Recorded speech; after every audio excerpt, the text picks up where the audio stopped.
I really haven't changed much over the last few weeks because I've been on the wide receiver train right along, and then that only amplified after the Stephon Diggs trade. And I really haven't budged because we talked about that price range of how far you want to trade up.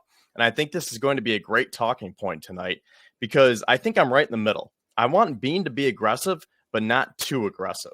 I want him to trade up and get that wide receiver.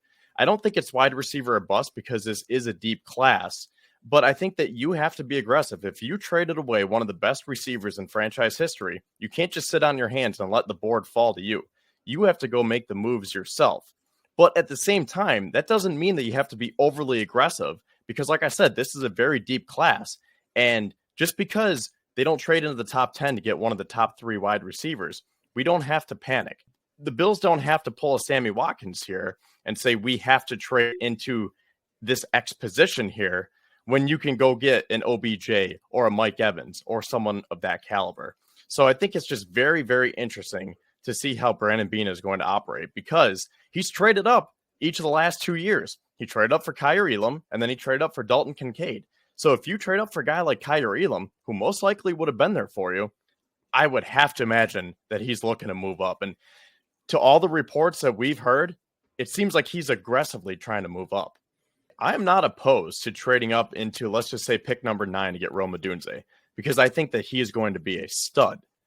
But at the same time, for the reasons that I laid out at the beginning of the show, I don't think that the Bills have to do that.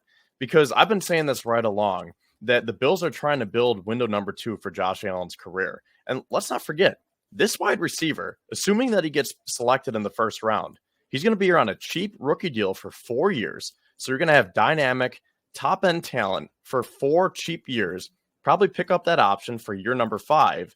And then if you can sign him to an extension, that probably rides out with Josh Allen for the rest of his career. So this is a very, very important draft. That being said, I don't know if the Bills want to deplete their resources. And we've talked about this before. I don't see them wanting to give up that first-round pick or other corresponding moves that you were mentioning here with this Odunze pick. So that's why I think it's a very fine line that you have to balance, because on one side, I see it where it's like, oh man, if you got Rome Odunze, go get him because we're in win now mode. But at the same time, as much as you're trying to win now, you're also trying to win in the future. And with such a deep wide receiver class, maybe you can get by with a more moderate trade up to get someone like Brian Thomas. I guess if the board kind of fell off at Odunze, you would say, do what you have to do to go get that guy because there is a severe drop off.